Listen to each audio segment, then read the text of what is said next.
Welcome to the Biscuits and Blurays podcast. This is the Beetlejuice episode. Before we begin, there are a few people that I'd like to thank. So just indulge me for a second while I go through a little list of people. All my guests this season have been an absolute pleasure to talk to. Whether it's All Things Evil Dead with Kat, George and Sarah, Dinosaurs with Andy, Cats in Hats with Jack and Jamie, Spider-Man with Ella, Nick Cages with Lindsay, Dragons with Michael, or Bioexorcist with Hayley. It's been an absolute thrill diving into the new legacy with you guys, and I can't thank you enough for taking the time to chat with me about those films, and I really hope you had a good time doing so. Aaron, your time will come, and we hope we did you proud with the Hercules episode. A special thank you goes to Jade, who, without her help and support, couldn't have made this possible. And I can't wait for more adventures with you, and your support means the world. Mostly, though, I'd like to thank you, the person listening to this literally right now. Your guys' support keeps the podcast alive. This is the reason I do it. I have fun doing it, and you are definitely better than Space Jam. So, with that said, Beetlejuice, Beetlejuice, Beetlejuice.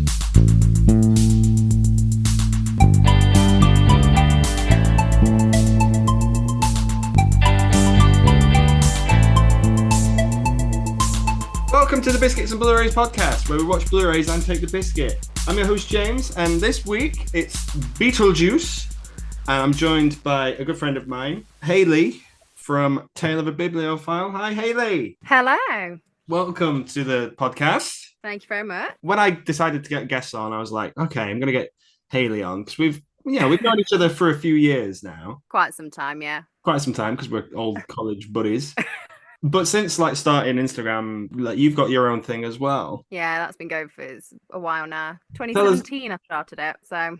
Oh yeah. Tell us a little bit about it. What do you do on there? When I actually am active and put some effort in, generally, I will read books and I will post pictures that hopefully show a bit about the book I've read. So hopefully, along with my thoughts in the caption, the picture does give a bit of an indication as to maybe a theme in the book or a character or something behind it. So my thoughts are not very, compared to other book accounts I follow who are a lot more eloquent than I am.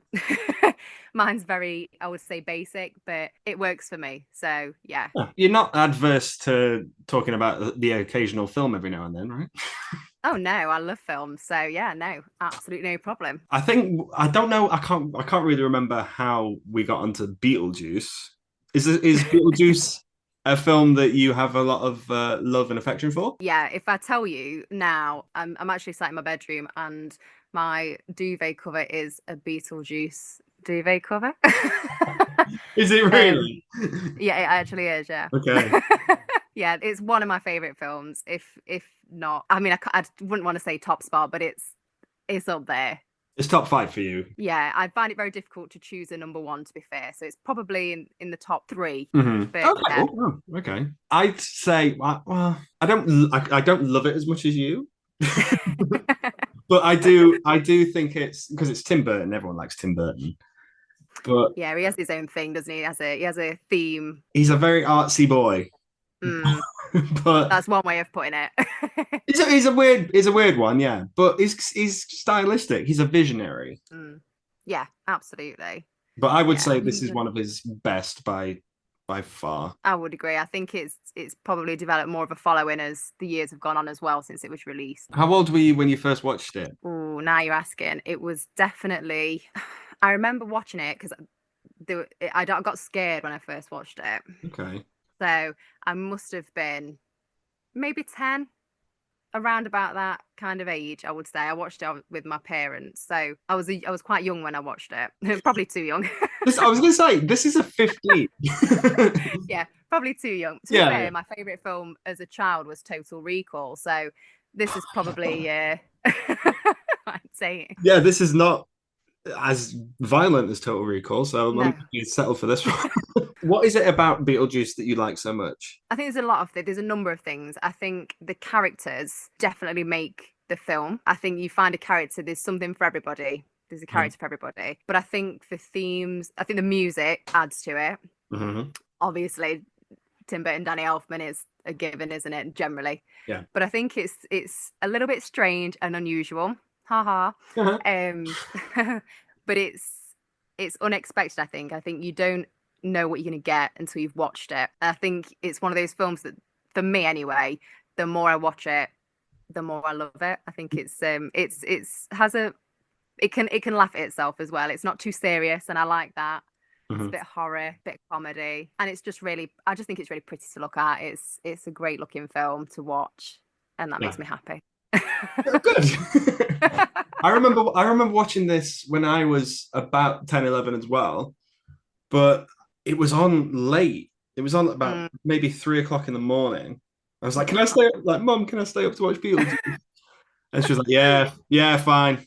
It's fine." But I don't think I really enjoyed it until I was at college or uni, Mm. where you just like, "Oh, okay, now I Yeah. fully understand." It sits with you for a while, but I don't know Yeah. about you, but I remember watching when I was a kid the cartoon Beetlejuice. See, I've never seen the cartoon, surprisingly. Okay.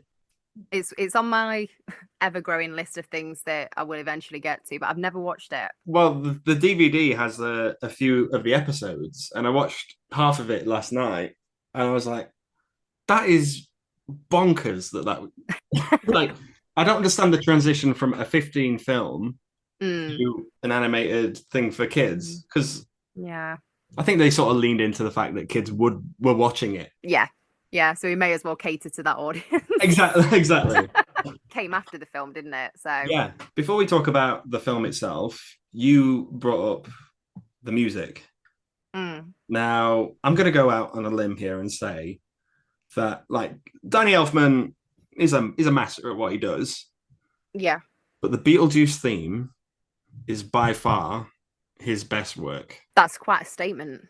Do you agree? Do you disagree? I can see where you come from. I can't really think of it. Off the top of my head, I can't think of. Obviously, Nightmare Before Christmas is probably more well known, Mm-hmm. but yeah, I think the music that he does for Beetlejuice, it just ties in so well. And I know that, as with a lot of famous composers, they have very recognizable um, themes that they work with, consistent things that they pull out. But Beetlejuice, I think it just sits so well because it kind of.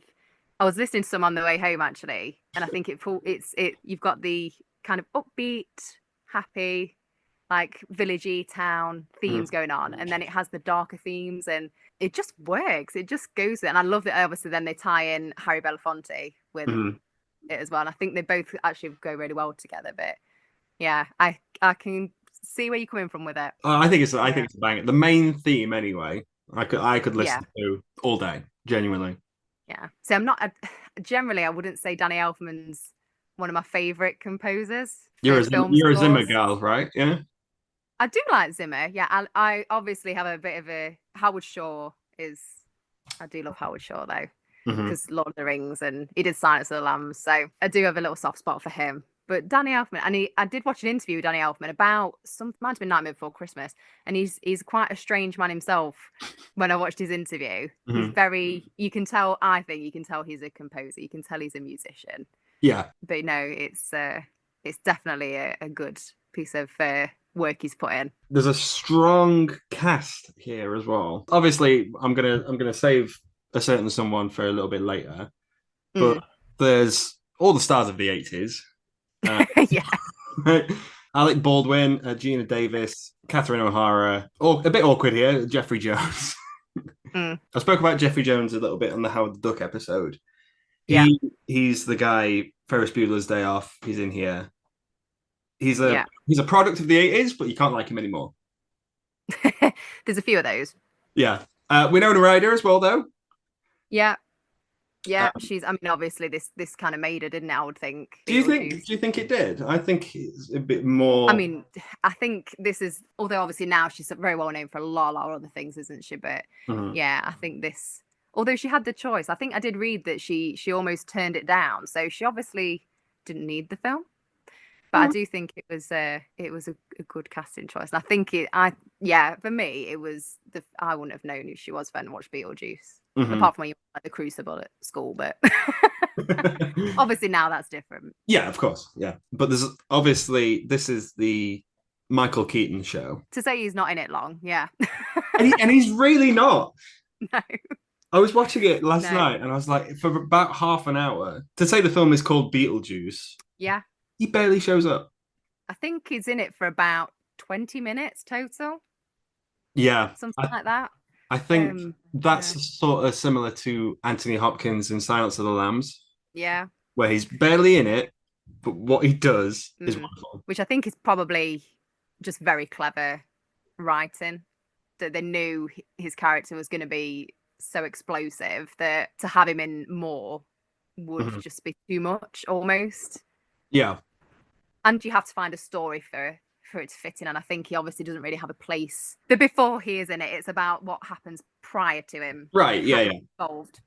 It's about the Don't journey. mind the journey. That was a nice way of putting it. Yeah. Sure. Yeah. Do you like Beetlejuice as a character? Ooh, that's a tricky question. I think as a character, I think he's a great character. I think Mhm. he's a really great character. Not the nicest of characters. He's not necessarily a pleasant person. He's not somebody I would probably like if you met him in Sure. person. He's somebody who is a great character, really great to watch him on screen. Not that nice. But I put it in a similar like ballpark as Jim Carrey in like Ace Ventura, where Mm, you think of an actor and immediately your brain goes, "Oh, okay, that's yeah, that's the part." I think it's up yeah, there for him. Obviously, Keaton had Batman Batman. the next year after, Yeah, but if I think Keaton, I think Beetlejuice first. me too. Yeah. 100%. Yeah, Mhm. absolutely. Hopefully, he would agree that. I mean, they're supposed to be doing a Beetlejuice too, aren't they? So hopefully he loved it. I was going to ask you about this at the end, but I'll ask you now. Beetlejuice 2. How do you Mm, think how do you think that's going to compare to this?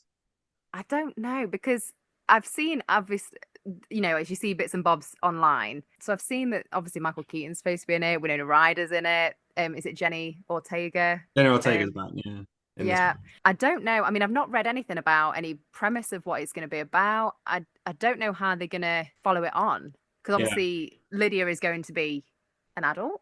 Hmm. So is this now her in kind of Delia's shoes? And I have no idea. I hope that they don't. I hope they don't ruin it. But and I hope that they don't have Beetlejuice in it too much again either. If it's going to be something the same, I think you've got to find a balance again, especially because all the cast have aged and all that kind of stuff now. So Yeah. yeah, In this, like Michael Keaton's quite energetic and he's unstoppable. So most of his dialogue feels like improv, yeah, whereas now Michael Keaton is like 77 years old. which is just unbelievable to think that. Right? I mean, to be fair, he's just played Batman again. Like, I think Yeah, he's more than happy to do it, but yeah, is he going to be as quippy? yeah, yeah. Because it's Beetlejuice is such an almost an outrageous character, isn't he? It's like a caricature of a character. Yeah, I don't know. Is he going to have mellowed with age? I don't know. I mean, I can't see it. Not Keaton, not Keaton, no way. He's a god I in my don't know eyes. how. I Yeah. mean, him and obviously, how are they going to bring him back in this because of how he ends in Beetlejuice? How are they going to bring him back? I don't know. Yeah. Well, all you got to do is say his name 3 times. Yeah, even if he gets that by somewhere. Yeah. But let's talk about this film. So Mm, its premise is quite simple. It's about two people who yeah, are a young couple, Alec Baldwin, Gina Davis, and they're in love. They're a nice couple. yeah. Do you like those two as a pair? I think they're very well suited. I think they complement each other well. Hmm. They're just very homely people, aren't they? Yeah, There's nothing really that you could find to dislike about them, I would say. They're just average people. they're simple Really. folk. Yeah, Yeah, they enjoy what they enjoy. They're happy in their little bubble, aren't they? making what one. I think Alec Baldwin has like a little toy town thing. Yeah, That's yeah. his thing. It's cute. If that's what he likes. It's cute, but like grow up a little bit. Come on. Everyone's got to have a hobby, though. Everyone's got to have a hobby, but they don't last long in the living realm. Not at all, do they? Kick Um, straight in. Hmm. I don't know about you, but I felt like I always felt this about this film that if it was me in the car, they die in a car crash. Well, Yeah. they fall off a bridge. If if it was me, I felt like I could just get out of that completely fine. Yeah, it doesn't. I mean, when you look at it, it doesn't look like a steep fall, does it? But I guess they fall into water, and that's the bit that kind of means they don't make it out. I mean, But yeah, I yeah, mean, that's how they go. They drown. yeah, Yeah, which is very unfortunate because it's sad, but it's only a small place. But there yeah, you go. but they end up back at the house. They haunt their little quaint little house, and Mm.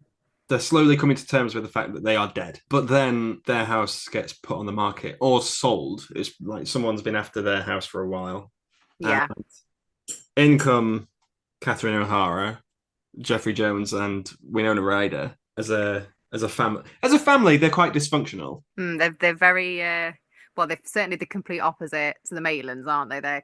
They have their, like you say, they're very dysfunctional. They kind of all seem to function individually, kind of are in the same house. They're city folk. Yeah, absolutely. Yeah, they've moved. They've sort of moved because they've had to, I guess. Think it's more Jeffrey Jones's character. I can't for the life of me remember his name now. Charles. Charles. I think it's he's the one that's more excited about moving to the country, Mhm. and the rest of the family have kind of had to just go along with it because he makes the big dollar, from what I understand from the film. Yeah, yeah, yeah. But not off his wife's art, which is Mm, she's a sculptor. I want to say yeah, it's yeah. it's Tim Burton's showcase, isn't it? Oh yeah, absolutely. The Hmm. the sculptures that she does are just completely him, aren't they? You can't mistake them for any other Absolutely. director's work. I've spoke about this guy before as well on this series, but the production design is done by Bo Welch, Yeah, who directed Cat in the Hat. He's a yeah, frequent collaborator with Tim Burton. yeah. The style in this film, this one in particular, is on point. Oh yeah. I think it's especially when the renovations, obviously, the house begin and the style completely changes. Hmm. Um, and it's very bizarre, very, Yeah. out there. But I mean, it's certainly not boring. Oh, absolutely. But the great thing is that he's got all the stuff to do in the real world, but then it's the otherworldly stuff that really Yeah. jumps out the screen as well for me. Mm. So the Maitlands decide that okay, we've got to get these people out. Typical haunted house stuff, Yeah, got to. but they're not very good at it. No. I always thought though that when the bit where the Maitlands tried to scare them with the like decapitated head and pulling a face, Yeah. that was creepy. Yeah, I think it definitely was. I guess the only problem is that they're being scary to people who can't see them, which I think is pointed out to them in the film. Hmm. So it's yeah, it would be scary. Yeah. I've no doubt if it was somebody could actually appreciate it and Um. see it. Yeah. But someone can see them, Someone can see them. and that would be Winona Ryder's Lydia. Hmm. She's the sort of archetype for every goth girl that ever existed. Oh yeah, I think generally you start off as a Lydia, and then as you get older, you just become Delia. Oh, okay. So you think there's an evolution of these goth characters? Yeah, Okay, yeah. I like it. She's quite. Is she like a not an outcast, but she's sort of like different to her parents? Yeah. I think she's more in common with Delia than she probably realizes. Hmm. But I think, yeah, she's definitely, yeah, she's doesn't seem to have found a place to fit in, I think. Yeah, Um certainly at the beginning of the film. Obviously that we don't really know why that is because we don't know like her past. She's kind of yeah, just come into it as a person who does seem to be, I guess you could say, an outsider. But yeah, certainly the move for her, I think, just seems to be the right move hmm for her character arc, certainly. yeah. Absolutely. The Maitlands go to the what should we call it? The not the underworld. Um, Did they name it in the film? I think they might. I'm just trying to remember. I don't know. Is it like I have no idea. Like the other side, the other. Well, I yeah, don't know. we'll call it the other side. But they get a guide, like a handbook. They do. They don't follow it well. Well, they It don't does read it. seem like it's very difficult to follow if you, Yeah. by all accounts. It seems like a tough read, but they've got eternity to read it, so I don't know what the problem is. True. Yeah, True. Just no, just excuses, isn't it?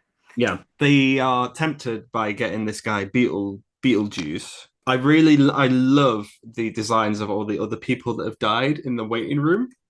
Yeah. Yeah. I always find it really strange because the Maitlands obviously still look normal and the rest of them don't. Yeah, I think it's this. I think it's that the Maitlands just drowned, so they would have still appeared the same way. Yeah. Whereas the other ones are one of them choked on a bone, and you can see it in his neck. Mm. There's a guy who's flat who sort of does Yeah, the he's been obviously run over. Yeah. yeah, but it's cartoony in a way that I imagine it's one of Tim Burton's drawings come to life. Definitely. I do find it odd that they don't have anything, but I guess it wouldn't really fit with the film if they did. And it Mm-hmm. wouldn't make us so surprised or interested, I guess, when they go to the other side Yeah, and meet the rest of them. But then you look at the caseworker, Juno, and she's obviously quite normal. She just has because she's the been had a cuts across throat her throat. slashed. Yeah, yeah, Yeah. So yeah, maybe it is just like say because there was nothing overly violent with their death, or maybe. maybe. Hmm. They do say that like people who commit suicide in the next life they become civil servants. And Um, well, it does appear that that's what's going on over the other side, doesn't it? They're all just seems like a no change from a somewhere you might see over here. yeah, exactly. Meanwhile, the Dietzes, the other family, they're renovating the house, they're making it their own, and it's making the Maitlands be a bit like, okay, we've got to step up our haunting game. Definitely. Yeah, typical bed sheets. I love the head bed Yeah, sheets, eyes out. Yeah, but Lydia's default. taking. Yeah, exactly. But Lydia's taken photos of them, so she's got proof of the other side, basically. Do you believe in ghosts? I would say that I would be a relatively open-minded person. Okay. I can't say a strong yes, and I can't say a definite no. Hmm. Um, I've never had any reason to believe in ghosts, but then also I have no reason not to either. So I think with the unknown, it's good to keep an open mind. Sure. Mm. That's fair enough. In Mm. terms of like cinematic ghost stories, how does this rank for you? Ooh, I guess you see, I never really, even though it's his ghost story, it is about, you know, the dead, I guess. I never really think of it as I think it's because it's not what I would call like a typical ghost story. Hmm. And it is, I think ghost story, I think something should scare me. Something should, yeah, which, as I say, Beetlejuice did when I was younger with the stair scene when he turns into the snake. Oh yeah, Like yeah, yeah. that used to terrify me when I watched it when I was younger. But yeah, I think as a ghost story from a more laid back side, great ghost Hmm. story for scares. Yeah. But I guess this is kind of one of those films that how they portray the other side and what happens to you when you die is not very comforting. So, Hmm. you know, so do you really want to? Is this going to be one of those that's really up there? I don't know.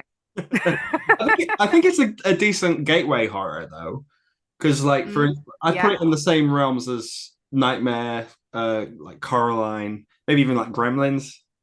I'd Mm, put this in yeah. that sort of category because we watched it when we were kids. I can see, Yeah. kids would watch this and be interested in horror.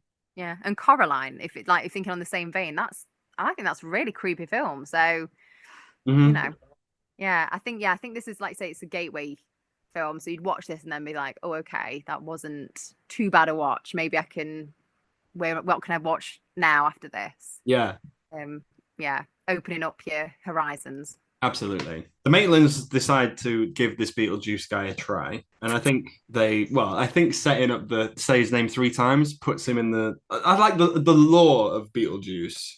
Do you know what I mean? Yeah, Like, I yeah, think everyone knows that you don't say it 3 times.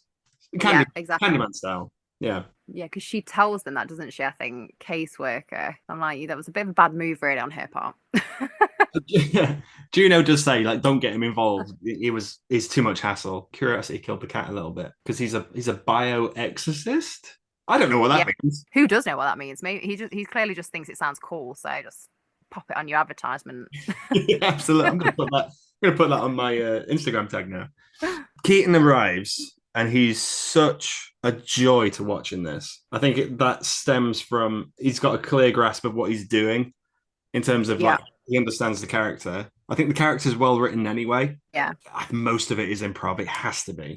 It has to be improv. Probably right. See, it makes me wonder what some of the like takes you don't see for Hmm. like some of the cuts they did get. He's completely different from any of the other characters. Any of the characters that we see that are already dead, he's completely different from them all. And I think that's probably why when he arrives, it's kind of like, whoa, who Yeah, is this guy? Which is probably how they feel, to be fair, when they go and dig him up. yeah. I would argue that the film does start to lull just before he arrives. Mm, I don't think yeah, that's any fault of anyone. I think that's just how it is. But and then as soon as Beetlejuice arrives, it is showtime. He says it later on as yeah, well. Like, yeah, time to wake up. Keaton's yeah. here. And Yeah. it seems like the pace picks up once he's on the scene. Yeah, For me, I agree. yeah. I love the costume. I love the makeup. I Well, could. it won an Oscar for makeup, didn't it? Did it win an Oscar for makeup? It did. Sweet. It deserved Yeah. it. Honestly, it really did. Mm, And it's good to see Keaton because any other actor under that amount of makeup would be sort of lost in it, I think. yeah. But Keaton's such an eccentric that it completely works. Yeah. And I was just going to say he's got such the way he's got such like really bold, striking eyes and things as well that it works. He's so expressive mhm, that it does work. there are moments where I can see Keaton in it. Like I don't look at it and so like I put it in the same vein as like Heath Ledger as in the Dark Knight. Whereas Yeah. I don't recognize Heath Ledger when I see that. Yeah. But here I can see there's moments where he slips into Michael Keaton a little bit. Yeah. For And I instance, think you notice that in like Batman. There's elements of that in when I watch Batman mhm. and certain bits, and I think, oh, it just makes me think of just when you're in Beetlejuice, or it's yeah, Yeah, I don't think he's completely lost in it, but I'm happy to watch it. I think he's a good. we can forgive him. We can forgive him. We can forgive him. It's fine. So the Maitlands decide they're going to try and do things their own way, and this leads to arguably the best scene in the film. Yeah, it's a great scene, isn't it? It's fun. It's really fun to watch. It's everybody knows the song, everybody knows the scene. Yeah, Yeah. we don't even have to mention it any more than that. I don't think everyone knows No. what we're talking about. We're going to anyway. So the Dietzers get their bosses round and say, "Okay, we've got investments and stuff, and I mean, business talk." Businessy. Yeah. But the talk goes quite quickly to that of the supernatural, Hmm. and no one believes it. Everyone's a skeptic. But Lydia's like, "I've seen them. This house is haunted." She has the proof. She's got the proof. She's got photos, and everyone's sort of dismissive of it. But then Harry Belafonte's Banana Boat song starts playing, and everyone Hmm. starts singing. Yeah. This, yeah, it's hard to not talk about Beetlejuice and not talk about the Harry Belafonte scene. I think my mum, it's her favorite scene. I think a lot of people, they hear that song now and they think of that scene. Yeah, absolutely. It's just so much fun. You can't help but smile when you're watching it, I don't think. I think it's because like everyone's such a comedic actor. Catherine O'Hara really sells it. I think she's Oh, wonderful in this. Everyone's giving it their all, and like watching it again last night. I was like, okay, but it's difficult for an actor to do something and their face do something completely different. Yeah. Right? Like, Yeah. bear with me because I think Yeah. you know what I mean. But to be dancing and doing all this, but then in your face being like, "What's going on? What's happening?" That's difficult. Yeah. Because you're connected, aren't you? Your mind, your body. You generally, I think one leads the other. Hmm. So it, yeah, and they do all do it so well. Like you say, Catherine O'Hara obviously steals the show with this one, I think. But I think Charles Jeffrey Jones also it does put in a good shift with this one. But yeah, it's it's just great. I mean, I can't not smile thinking about it. Yeah, it's bonkers, but yeah, for me, it's definitely the best scene in the film. Yeah, and So and Beetlejuice is not even in it. I know that's kind of upsetting. I feel like he should have some input in it somehow. It's a different type of haunting, isn't it? And it's not what you expect, is it? How many hauntings do you hear of where this happens? That's a good point. Yeah, Yeah, I think too few. I'd argue. exactly. If that was what hauntings were like, yeah, like I say, great party trick. Yeah, very good. So everyone goes, okay, that was a lot of fun. We believe in ghosts. Let's go get them down. The Maitlands are obviously a bit skeptic of everything. Yeah, yeah, they're Beetlejuice, disappointed, yeah, but Beetlejuice is still out and about, so he decides to take matters into his own hands. of And it's the bit course. with the snake. Yes, this is the scariest bit of the film. I agree. This was the bit when I watched it as a child that scared me. Hmm. I think the design of the snake is just it's creepy. It's the teeth, it's the eyes. It's not a very pleasant experience for the users. And I think it is just even Lydia at this point is now scared in the film. Yeah, Rightly so, I think. yeah, absolutely. I think the snake itself, the design looks just enough like Beetlejuice. Yeah, I think that's what really adds to it. I think he's got the snake eyes and the big yeah, teeth and stuff. It's creepy. It's genuinely creepy. yeah. And I think it's so different, like such a contrast from what we've seen with the Maitlands haunting, and then Mhm. along comes Beetlejuice, and it's completely different. I think it shows a lot about his character compared with the Maitlands, how they've gone about trying to get them out of the house, trying to haunt them, Yeah, compared to how he's then come in and done what he's done. it does feel like as well. This is a product of the '80s where CGI is not all there yet. So Yeah, having it like it moves in such a. I think it's done in sort of like a stop motion style, and I think that adds to the creepiness of it. definitely. But Yeah, I which think is you don't which is a worry for like the sequel because anything they're going to do is going to be CGI. CGI. Yeah, Yeah. Well, I mean, it's very difficult to know what they're going to do, isn't it? Because we don't know where they're going to go with it. But yeah, yeah, I suppose, like you say, it's a totally different time now, isn't it? And I suppose they're going to have to try and cater to a different audience, yeah, other than the original. I say original because I'm not an original fan, so the original fans, and then the older fans, I guess, compared hmm. to ones that may be coming into it as a fresher face. So, mm, Yeah, it's going to be interesting to see how that film caters to the Wednesday Adams crowd yeah, because because there's definitely going to be a huge market for that, isn't there? yeah, there's going to be an influx because everyone's going to be like, oh, Jenna Ortega and Tim Burton. That Yeah, was Wednesday. It was like, we know her or nothing, you know. yeah. She's the OG. Oh, absolutely. One of my favorite designs for like otherworldly stuff comes shortly after this, and it's when the Maitlands go to Juneau and they Hmm. talk about, oh no, keep Beetlejuice out of the picture, try and scare them yourself, and they do these contortions with their face that you can get pop vinyls of. Yeah, I think I've got them. Have you got them? Yeah, Cool, yeah. I was just looking at my shelf. Yeah, I do. sweet. There's like Alec Baldwin pulls his nose and then like, fluffs his and then grabs his eyeballs on his fingers and stuff. And Gina Davis just opens her mouth really wide. Yeah, I think those are some of the best designs in it. they are great. And like, who you just think who's thought of design? Who thought, you know what, this is the way forward. This is how we're gonna do a haunting. Again, I think it's different from, they needed that kind of support to get the most creepy looking haunting style. But they're great. They're more in the vein of the Beetlejuice style, I would say. It does feel like as well that Tim Burton just sort of whipped up these designs on a napkin that morning. Yeah. What can we do that's going to be really simple but yet really effective? Yeah. Oh, we'll just do this. Okay, cool. And it really makes me laugh when I forget her name, but Gina Davis's character, Barbara. Barbara, yeah. She's got a mouth wide open and her eyeballs are in her mouth. But Yeah. but she's still talking. How is this happening?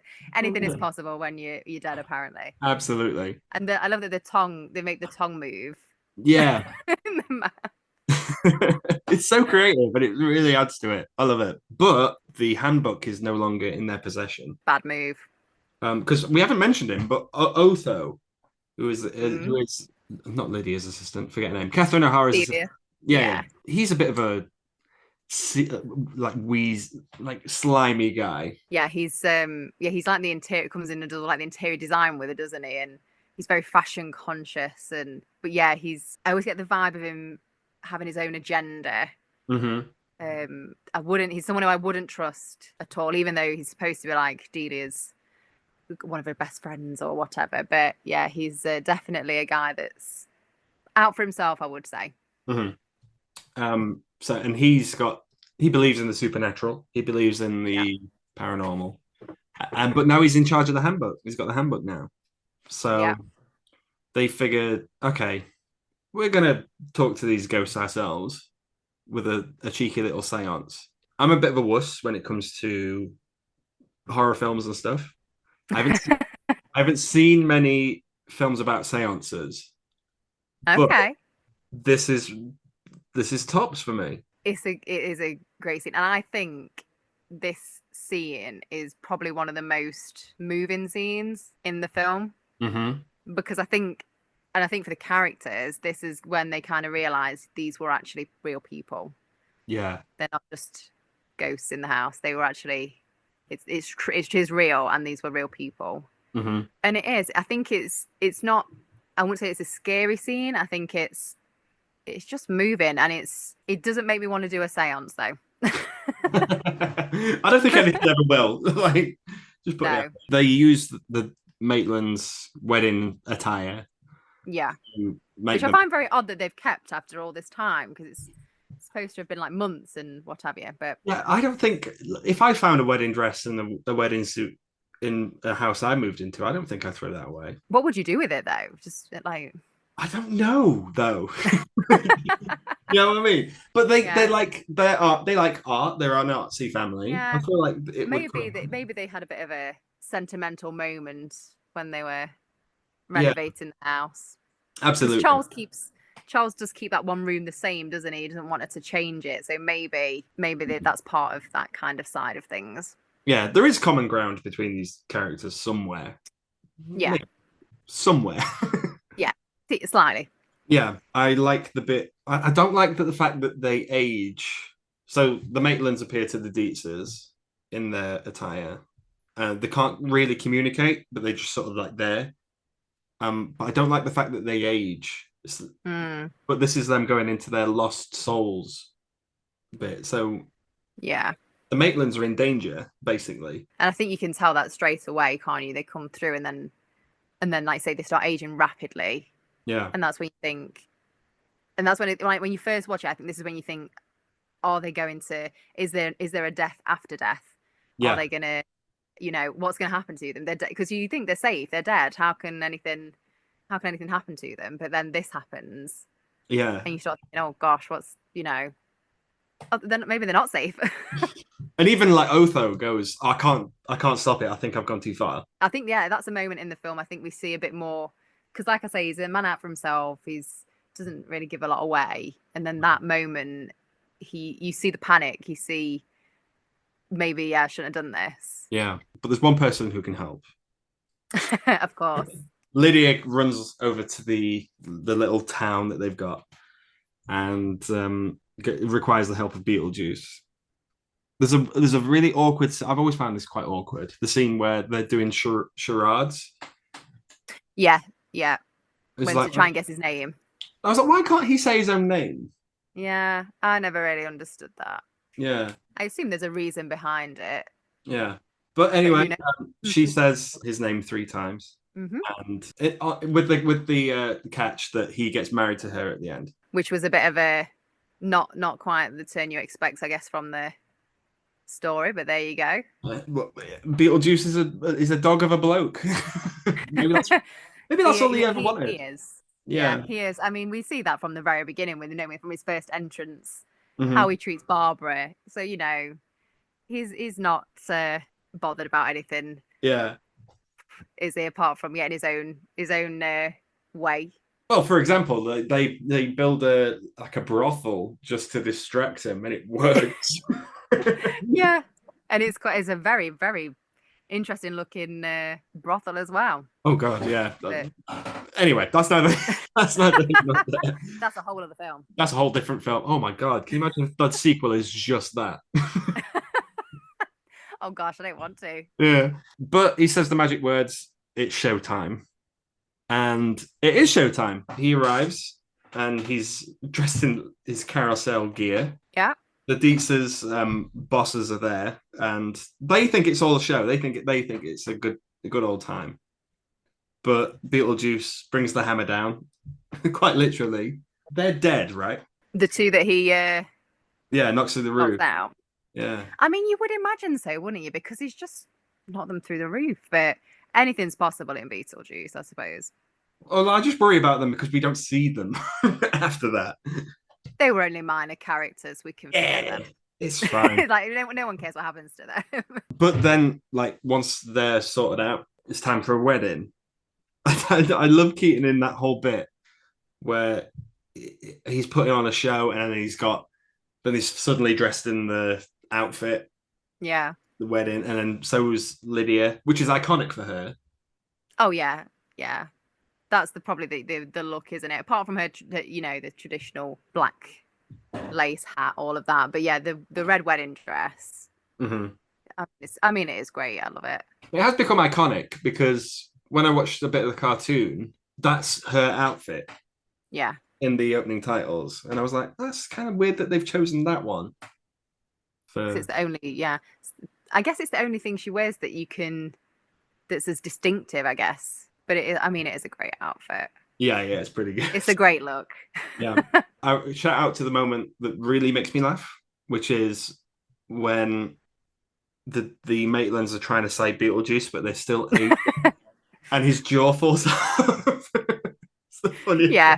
Yeah. Yeah. That always gets me every Oh time. God. Every time. It's the funniest bit. But they're trying to Yeah. stop Beetlejuice by saying his name 3 times. I think that's the way to Yeah. get him Getting out. back in. Yeah. Yeah. He foils that quite a lot.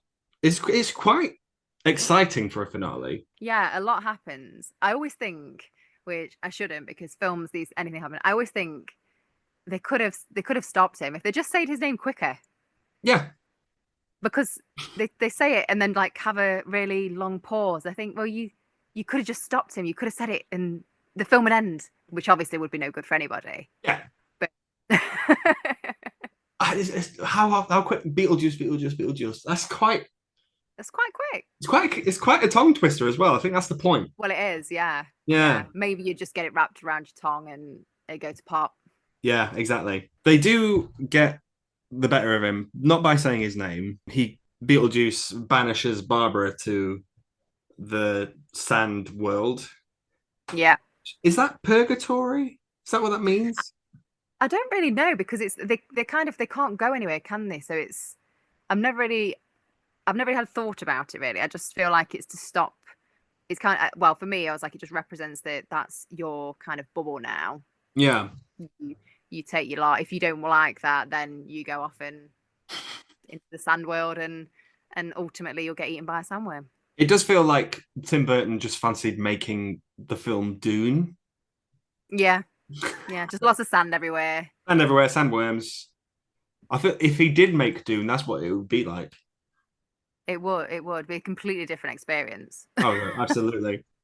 But I like the design of the sandworm. It makes an appearance in Nightmare as well, I think.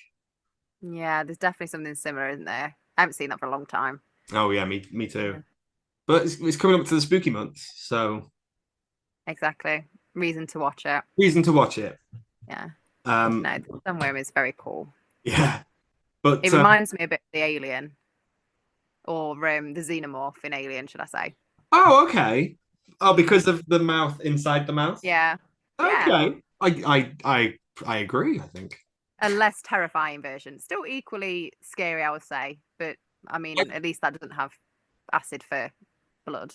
I would like to So we see know someone do Alien, but put the sandworm instead, and then someone do this, but then put the xenomorph. Just switch them. wow, that'd change the whole dynamic of the film, wouldn't it? I'd watch it. Oh yeah, absolutely. I love Alien films, so yeah, I mean, I'd give it a go. Barbara rides a sandworm through the house, takes Beetlejuice down, and all's well that ends well. Everything's fine. Lydia then becomes well, she finds the parents that she didn't know she needed Yeah, in the Maitlands. I think that's and I quite think this is nice. it is, and I think because Mhm. they obviously it's hinted at the beginning of the film that when she's I can't remember her name, the friend or relative is asking them to sell the house, and she hints that the house is too big because they don't have any children, and there's a bit of a pause and a oh sorry that maybe hints that they either have not been lucky at having children or they haven't been able to have children for whatever reason. Yeah. So maybe they also have found the child in Lydia that they maybe wanted. So yeah, it is a nice way to end. The Dietzes are still there though. I think they've found a common ground. You know, Yeah, the sculptures are going well. absolutely. I mean, the snake one that she does terrifies Charles, so that's a success. We do get a really good joke and a bit of a epilogue to what happened to Beetlejuice. So he's not dead. Hmm. He's just in the waiting room to see Yeah, Juno, and you have to pick a ticket, like a deli or something, yeah, and he's like yeah. a He's really got a big huge, huge number. number, hasn't he? Yeah, and the Yeah. next number is like number 4. That's a good joke. Yeah, gotta wait your turn. So maybe that's all. That's how the sequel is going to pan out. He's just been Yeah, waiting, and he's finally got. maybe it's finally his turn. And I wonder, like, I wonder what would happen. Like, what's he waiting for? Does he have to just be like checked off to say, yeah, you're back? Let's carry on. Yeah. Go back to doing your Beetlejuice thing, Hmm.